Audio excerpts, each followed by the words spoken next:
Fala, meu querido Queciano. Fala, minha querida Queciana. Professor Ítalo Trigueiro na área, meninada, vindo aqui para bater um papo com vocês sobre atualidades nessa reta final, perdão, do concurso da Caixa Econômica Federal, beleza? E hoje falarmos com vocês sobre redação, repertório sociocultural. A gente sabe que tem três temáticas mais cobradas, mais discutidas aí em todas as provas, tá? Que são tecnologia, sociedade e meio ambiente. Nós discutimos todas elas ao longo de diversas lives aí, né, nessa sua preparação. E mais recentemente, a gente trabalhará, né, e nesse momento, aliás, a gente trabalhará com vocês a questão que envolve a sociedade. Quando eu abro o leque sociedade, gente, é tanta coisa, é muita coisa mesmo. E em especial, nós vamos tratar aqui hoje do cenário político brasileiro, perfeito? Hoje o nosso trato é cenário político brasileiro, certo, professor?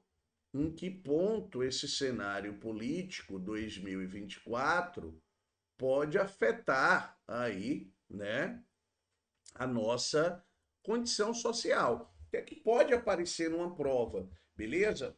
Hoje tem um ponto que a gente gosta de destacar para vocês, certo?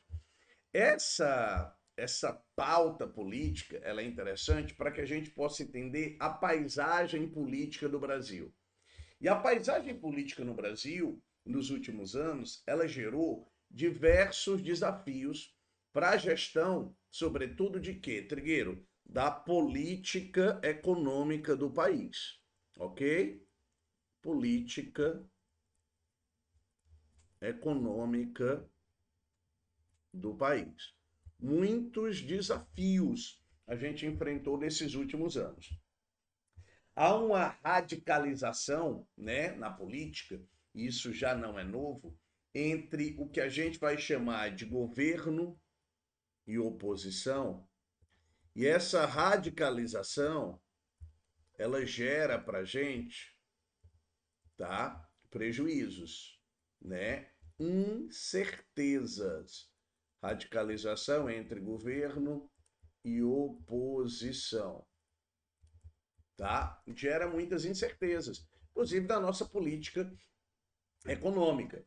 E as tensões institucionais, né, que promoveram episódios como, por exemplo, as manifestações de 2023, pós-eleição, né, contra as organizações que são fundadoras da nossa democracia liberal, ou seja, né, o Supremo, o Congresso Nacional e etc., são sempre pontos que a gente tem que retomar, ok? Tanto a política econômica é afetada por essas tensões, como por essas manifestações contra organizações que são fundadoras dessa democracia liberal. Nós sabemos que o sistema eleitoral brasileiro e a lisura das urnas tornaram-se debates cotidianos, né? O STF passou por um processo de deslegitimação, as Forças Armadas passaram a fazer parte da política e a gente viveu episódios muito tensos, não tenho a menor dúvida disso.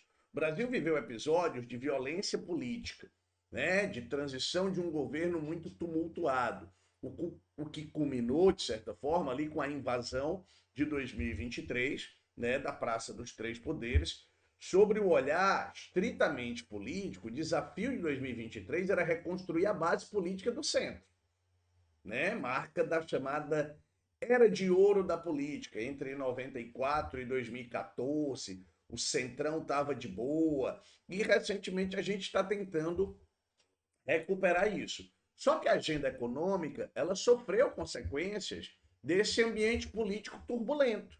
Então essa radicalização que tornou o um ambiente político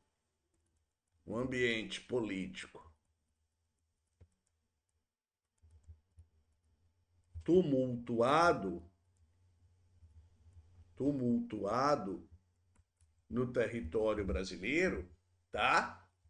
Faz com que a gente perceba, né, como os desafios são muito intensos. A agenda econômica ela sofreu as consequências de todo esse ambiente político. O voluntarismo, certo, na gestão da agenda econômica de 2022, agravou, de certa forma, né, os desafios fiscais, né, a corrosão da base política, né, da antiga emenda do teto de gastos, a criação de um estado de emergência constitucional, o desenho das políticas sociais e das mudanças em tributos tornaram-se armas eleitorais, gente. E a reconstrução da política fiscal aos olhos do debate econômico seria o grande desafio desse governo atual, do governo Lula 3. Reconstrução da política fiscal, anotem isso. Era o grande desafio. Reconstrução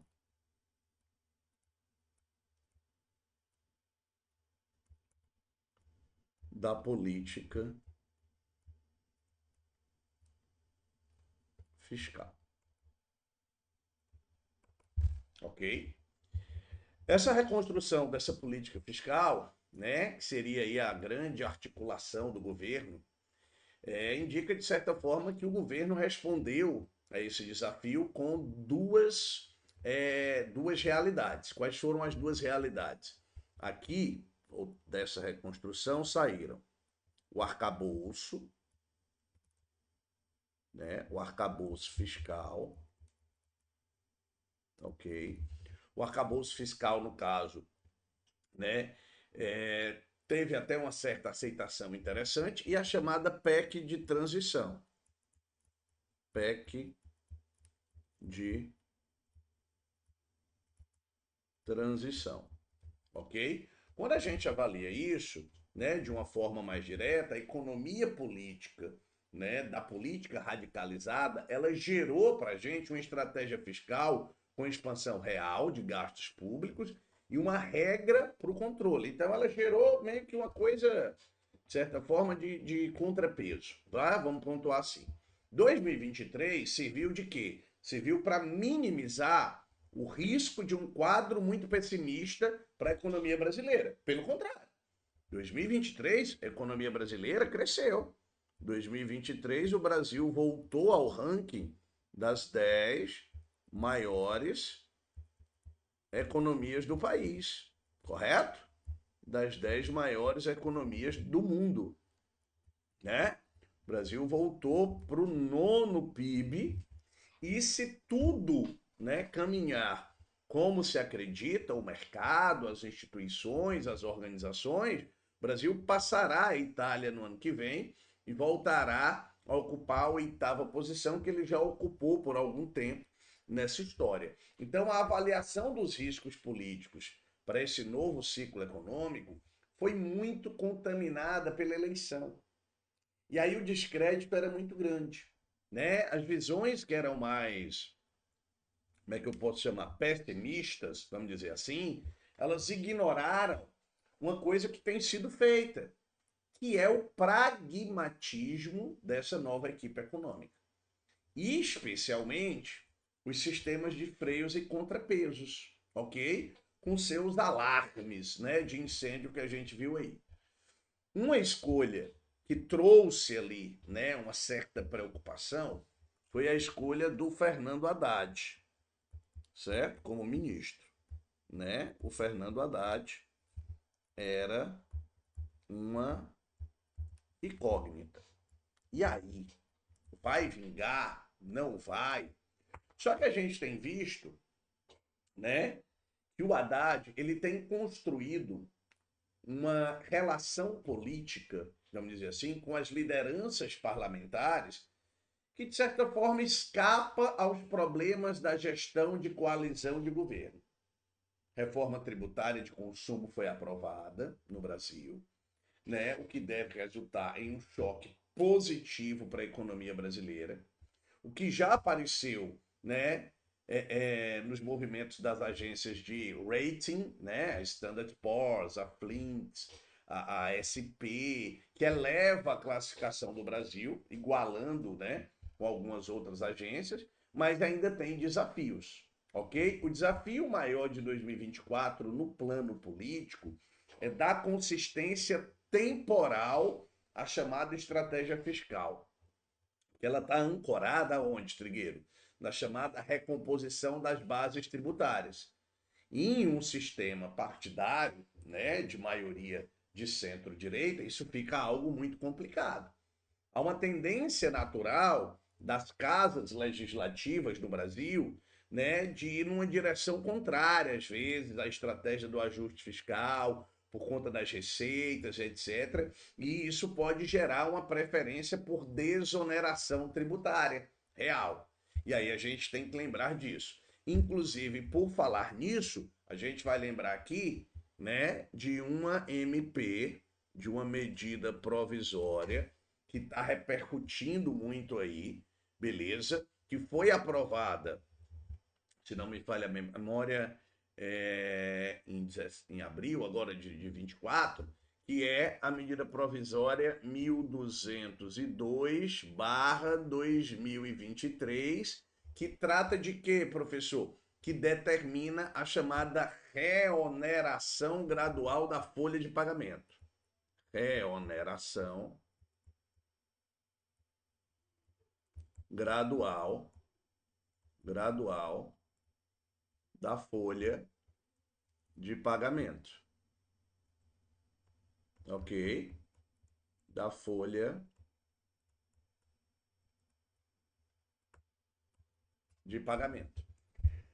Para 17 setores, né? A partir de abril de 2024, na realidade. No finalzinho do ano de 2023, o governo editou essa medida provisória, né? Medida provisória 1202, e que trata desta reoneração gradual aí da folha de pagamento de 17 setores produtivos. Essa medida provisória, de uma forma simples, é uma das tentativas do governo de fazer o quê, Trigueiro? Zerar o déficit das contas públicas, ok? Zerar, que é uma promessa, né? Zerar o déficit das contas públicas, tá? E seria, incontestavelmente, né, algo importante nos próximos anos. Ela revoga, a partir de 1º de abril, uma lei, que era a Lei 14.784, do ano 2023, né, que prorrogava até 2027 a desoneração da folha de pagamento, gente. Então a gente tem que lembrar disso. Dessa forma, o que é que acontece? As empresas beneficiárias, né, pela lei, elas poderiam continuar a substituir a contribuição previdenciária de 20% sobre a folha de pagamentos por alíquotas que eram menores, que variavam de 1 a 4,5% sobre a receita bruta. De acordo com o Ministério da Fazenda, esse impacto, né, no orçamento, ele é de 9,4 bilhões de reais, o que é muita coisa. Beleza? O que é muita coisa. E aí a gente tem que lembrar dessa condição. Né? A regulamentação da reforma tributária é um grande desafio. E aí, quais seriam os setores mais afetados, Trigueiro, por essa medida provisória? Construção civil, calçados, call center, confecção, vestuário, indústria têxtil, comunicação, muitos segmentos. Muitos segmentos. Então a gente tem que lembrar disso. Com a revogação, a partir de abril do ano de 2024, agora, voltou à vigência a tributação sobre a folha de pagamento, né? Mas tem um escalonamento das alíquotas até 2027. Na prática, a contribuição previdenciária ela voltou a incidir de forma gradual sobre a folha de salário das empresas. Num novo modelo de desoneração, o escalonamento de alíquotas proposto pelo Ministério Público considera dois grandes grupos no Brasil, né? São 17 atividades ali listadas, né, pelo Senai, e transporte, rádio, TV e daí por diante, e um outro grupo de 25 atividades de livro, jornal, etc., que é um setor que está meio, né, baqueado, vamos dizer assim. No primeiro grupo, a alíquota vai chegar a 20% de contribuição previdenciária, tá? E no segundo grupo, eu acho que ela começa em 15, vai até 18, até 20, em 2028. Então nós temos isso. Manifestações contrárias, sempre vai ter, óbvio, né? Sempre vai ter manifestação contrária. Então a gente vê parte dessa condição. Como é que está, Trigueiro, a avaliação do presidente Lula, né, nesse primeiro ano de governo? Todas essas condicionantes do governo, do ambiente político, do cenário político brasileiro, não são muito convidativas para uma política, né, fiscal e para um crescimento da popularidade do Lula, não. Né? A imagem do Luiz Inácio Lula da Silva, ela já está muito desgastada. Ele foi eleito, né, com a imagem desgastada. A prisão, todo o processo ali de envolvimento na Operação Lava Jato, e aí todo mundo vai dizer, ah, professor, né, quem é pró-governo, mas não teve prova, o juiz foi parcial, parará, piriri. Gente, a imagem se desgastou. Eleitores do Lula em outro momento não votam mais no Lula. A imagem foi desgastada, né? E basicamente a estabilidade da percepção dos brasileiros em relação ao desempenho do governo Lula, né, ficou na mesma. Corrobora essa tendência de uma cristalização do conflito político, tá? Ele se mantém, e o incremento da popularidade presidencial é muito pequeno, tá? É muito pequeno. Em 2024, existe uma tendência de perda de ritmo na economia brasileira. Normal. Vai ter eleição municipal no Brasil, mais conflito. Então, as divisões políticas e as coalizões de governo, elas vão ser potencializadas, certo? Quem aprovava o governo Lula no primeiro momento, em 2023, era 56% da população. Depois terminou o ano com 54%. Quem desaprovava, né, no comecinho do ano era 42%, terminou o finalzinho do ano com 44%. O que mostra claramente que eu tenho um país ainda muito dividido, né? Que eu tenho um país ainda muito naquela ótica lulismo, bolsonarismo. Isso é claro, eu acho que para todos, né? Quem tem um mínimo de compreensão do cenário político, né, do Brasil, entende que essa percepção de um país dividido corrobora, né, ou é corroborada de certa forma pela leitura da maioria do eleitor, né, do presidente Lula, não fazer um governo pacificador. E aí isso, de certa forma, atrapalha o processo. Né? Isso, de certa forma, enfraquece a política dentro do Brasil. Essa visão da sociedade sobre o papel de divisor, né, do presidente Lula não condiz com as escolhas que ele esteja adicionando ao seu governo, né, tendo como estratégia no seu mandato. O Luiz Inácio Lula da Silva, ele ampliou o papel da centro-direita na sua coalizão, certo? Isso ficou claro. E apenas o PL, né, entre as legendas relevantes, não faz parte da base aliada do governo. Ou seja, ainda é uma administração de frente ampla.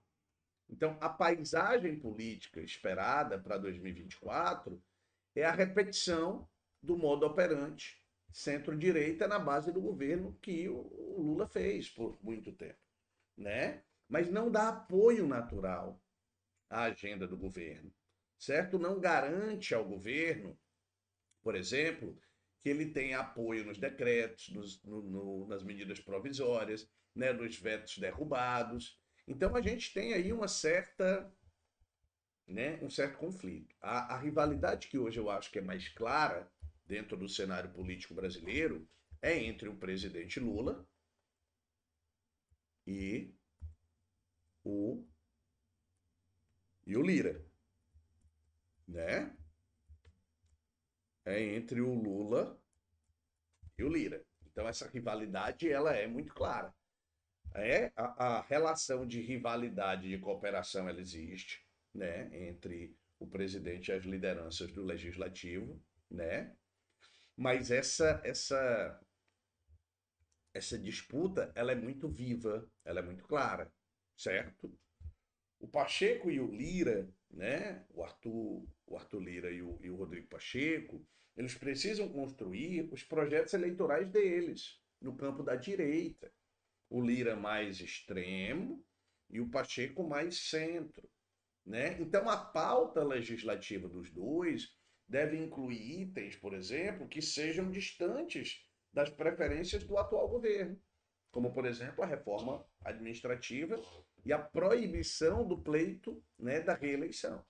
Então, esse ano, gente, nós temos aí dois pilares para serem testados na agenda econômica, que são capital político, e aí você pode incluir dos dois, do Lula, do Lira, aliás, você pode incluir até dos três, do Lula, do Lira e do Pacheco, quem tem mais capital político, certo?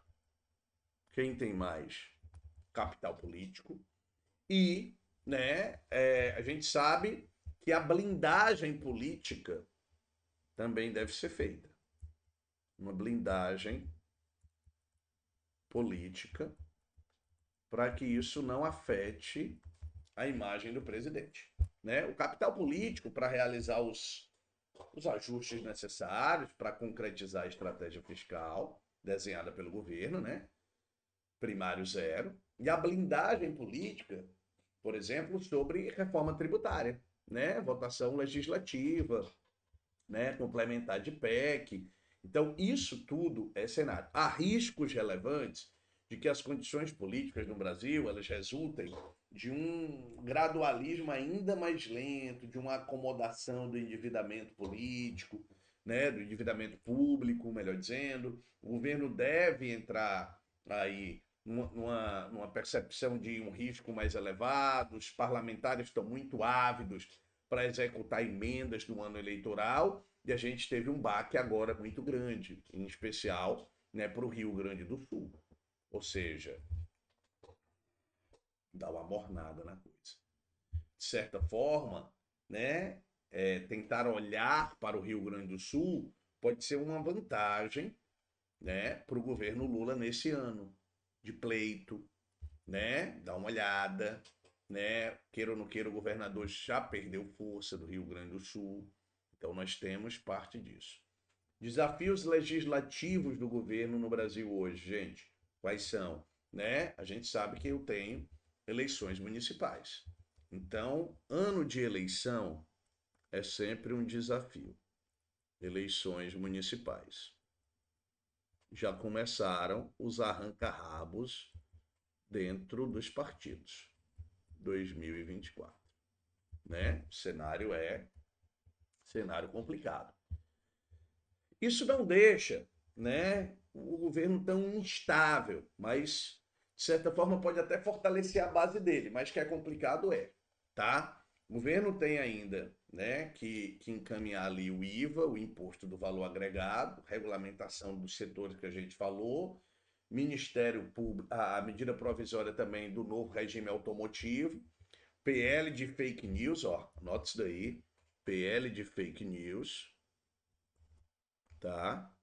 PL de fake news, isso é um cenário que é muito complicado para a realidade brasileira, né?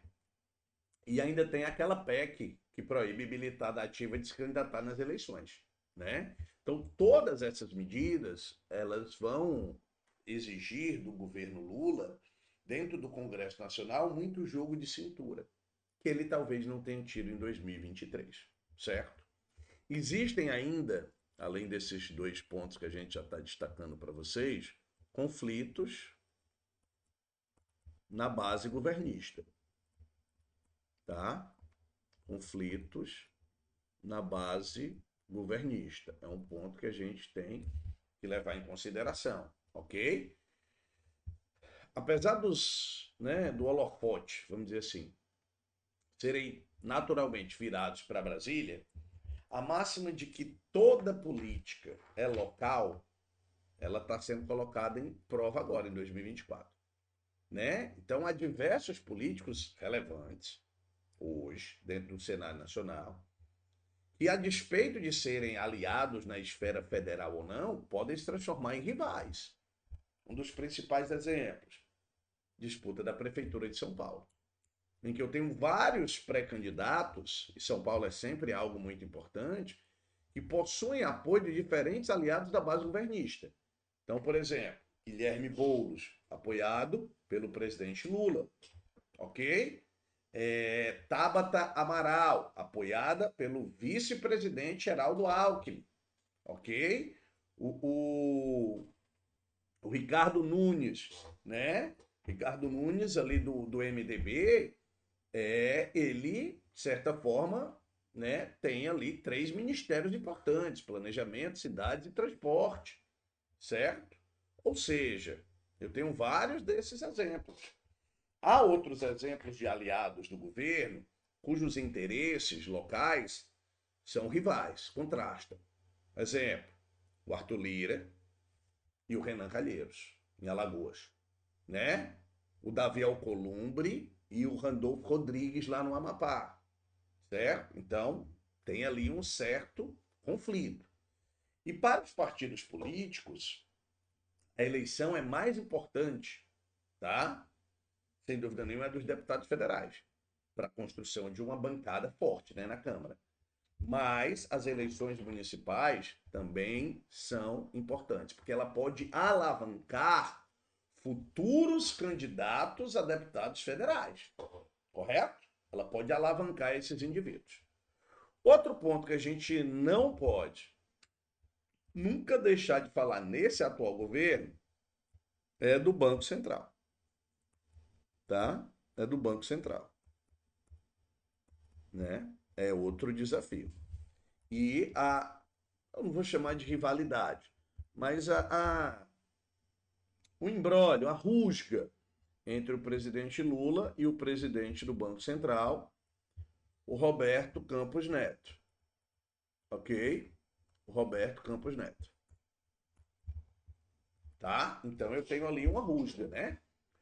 O ano de 2023 foi marcado por debates, né, por críticas feitas pelo presidente e por aliados do presidente destinados à política monetária do Bacen, né? Eles exigiam com uma rapidez maior, né? Uma condição mais contracionista das taxas, né? O que provocaria ali, né? Um interrompimento, uma interrupção, perdão, interrompimento foi ótimo, uma interrupção no crescimento do país. E o Roberto Campos Neto foi o principal personagem, né? O Lula não deve reconduzir o Roberto Campos Neto à presidência do Banco Central. Eu acho que para mim isso é muito claro, né? E ele precisa indicar o seu substituto para ser sabatinado lá no Senado, antes, né, da posse antes de 2025, correto? Então o governo vai precisar indicar um nome que ao mesmo tempo agrade os políticos e agrade o mercado financeiro. Então a gente tem que lembrar disso, né? As mudanças aí, tanto na Câmara como no Senado, das presidências, também pode ser um cenário que pode ser cobrado aí numa temática de redação. Você pode colocar isso, né, como uma pauta. A economia, de certa forma, né, tá melhor, reduçãozinha de taxa de juros, política fiscal aí tá rodando, então a gente tem que lembrar desses cenários, porque o cenário político brasileiro, ele não é, nem de longe, turma, um cenário confortável. Quero sempre colocar isso. O cenário político brasileiro hoje, ele é um cenário intrigante. Ele é um cenário que, de certa forma, assusta, marca, né, um cenário complicado. Né? Voltar a tratar de teoria do custo e de inflação política, né, é algo que é conturbado, certo? Apoios, movimentos ou ações em favor de alguém, né, geralmente exigem retribuições.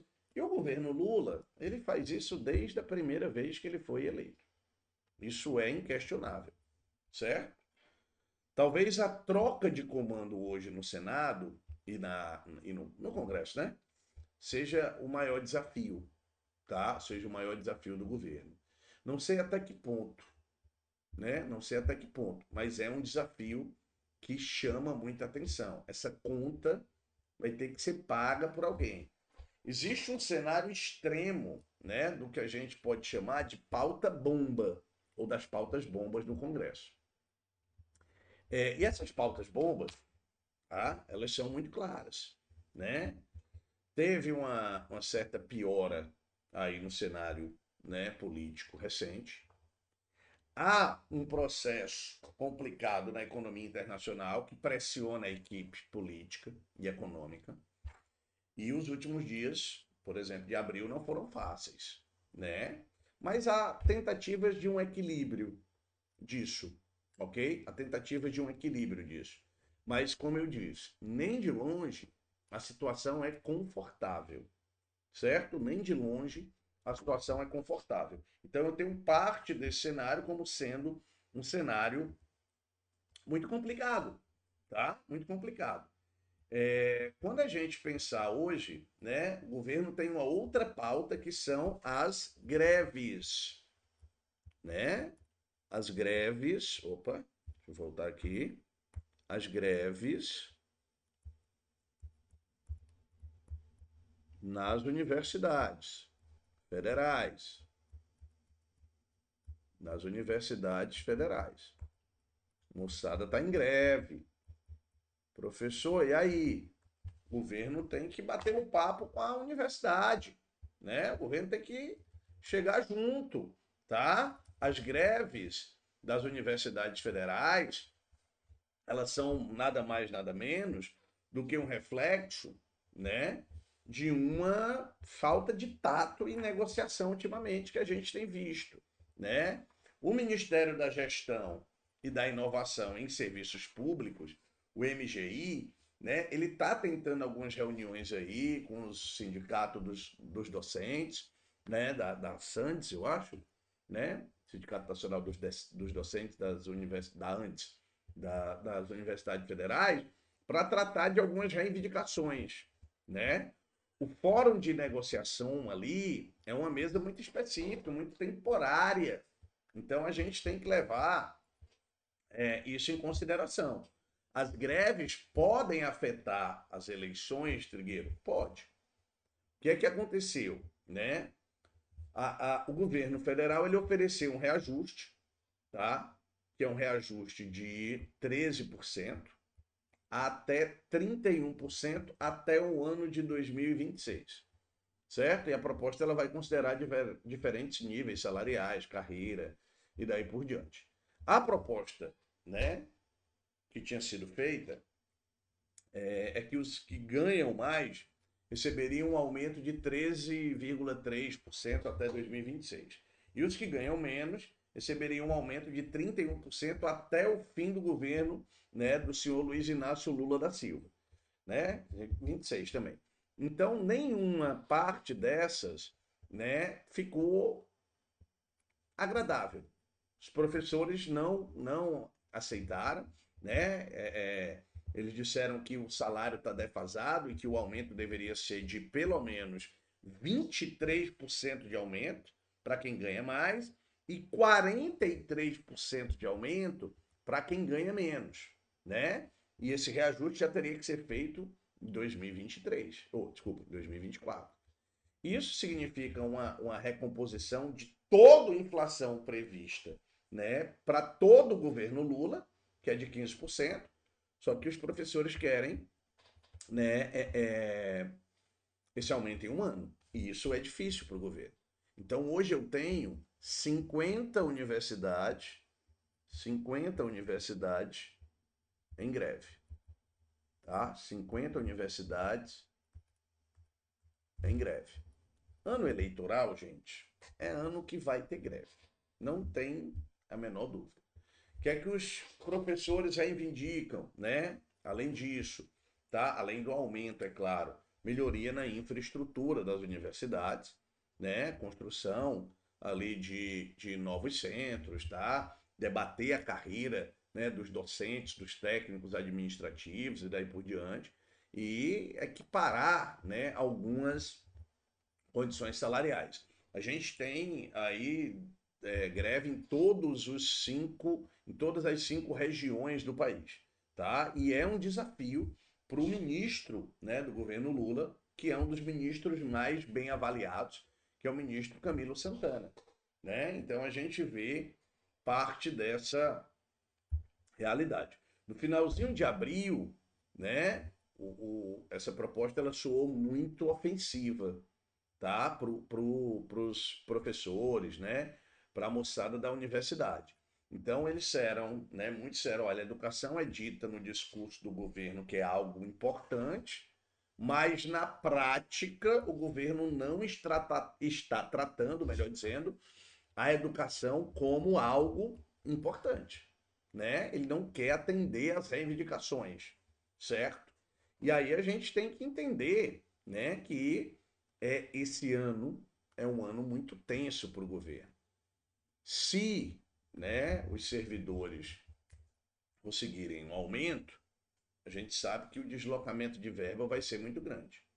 As universidades afirmam que precisam pelo menos de 2,5 bilhões a mais, né, no mínimo, tá, para fechar as contas. E aí você sabe que a verba está minguada, né? A gente já liberou uma verba grande aí para o Rio Grande do Sul, tá? O cenário piorou, então a gente tem parte desse cenário. O que mostra aí, né, que o governo brasileiro ele tem muitos desafios, moçada, como a gente colocou, né? Muitos desafios. Cenário político do Rio Grande do Sul, né? O governo fez algumas medidas, já liberou algumas verbas, beleza. Essa liberação de verbas feita pelo governo, ela trouxe à tona aí, né, alguns pontos relevantes da política do governo Lula, né? Houve ali um, uma desoneração, né, lá do pagamento, eu acho, a suspensão do pagamento das contas públicas do Rio Grande do Sul por 3 anos, sem adição de juros, sem adição de nenhuma alíquota, a gente viu isso como uma realidade. O governo afirmou que ia fazer, né, um PIX de 5 mil para cada família, ia liberar o FGTS para os trabalhadores sacarem até 6 mil reais das contas ativas, né, que há um prazo ali mínimo de 12 meses para esse saque, porque o que a gente sabe ainda sobre o Rio Grande do Sul é algo muito incerto, né? Algo muito certo. A gente não tem certeza do que de fato acontecerá, porque a gente ainda tem chuvas intensas, os níveis dos rios ainda estão subindo muito, e isso, óbvio, né, é uma incerteza. A gente tem que esperar aí a condição, né, para entender o que vai acontecer no Rio Grande do Sul, né? Existe ali um projeto também à parte, que é o projeto Minha Casa Minha Vida, né? Para essa moçada que perdeu aí as residências. Então o governo vai auxiliar na chamada compra assistida de imóveis usados, né? O cara indica lá a casa e o governo vai lá e a União faz a compra, né? A chamada pública de imóveis também vai ser uma prática. O estoque de casas para leilão também será uma prática. A aquisição de imóveis de construtoras também é uma possibilidade e a habitação de novos projetos Minha Casa Minha Vida. Mas tudo ainda, gente, muito incerto, porque a gente não sabe o que pode acontecer ainda mais no Rio Grande do Sul. São 400 municípios dos 497 que foram afetados de maneira severa. Severa. Então a gente vai ter ali um prejuízo muito grande. É uma calamidade. Né? O decreto de calamidade foi aprovado pelo Congresso. A gente teve abertura de crédito, a gente teve antecipação de pagamentos, né, de benefícios, liberamos ali 5 bilhões para ações emergenciais via Ministério. Tem uma carência no pagamento de financiadores, de financiamentos. Né? Existem projetos que suspendem o pagamento da dívida por 3 anos, mas ainda é muito incerto. Beleza? O futuro aí do governo, né, não é algo muito certo. Beleza, meninada? Tranquilidade? Esse é o cenário político da forma mais ampla que a gente pode trazer para vocês. Né? Passeamos pelo cenário fiscal, pelo cenário eleitoral, pelo cenário das greves, pelo caos que a gente está vendo aí no Rio Grande do Sul. Então, todo esse cenário político, ele pode ser cobrado numa prova. Aí eu trouxe para você um leque maior, tá, de assuntos, para você ter um arcabouço legal, para você escolher ali na hora da tua prova se eu vou caminhar no sentido da política fiscal, da medida provisória, se eu vou falar da reeleição, da reeleição, não, desculpa, da substituição, né, do Congresso, dos líderes do Congresso, se eu vou caminhar aí para uma greve, para as negociações do governo, para as políticas municipais, né? Então, todos esses cenários que a gente pontuou, a gente pode colocar como uma temática de redação, isso é importante, fica essa dica para todos vocês, meu querido Queciano e minha querida Queciana. Beleza, galera? Tranquilidade, maravilha, show de bola. Fica aqui só, né, o agradecimento da participação de todos e de todas aí no chat, tá? E a gente sabe que a gente está chegando na reta final da Caixa Econômica e vem pro QC, meu amigo, porque aqui a gente bota é para passar. Beleza, meninada? Gente, beijo grande, forte abraço e até o nosso próximo encontro. Tchau, tchau. Até mais. Valeu!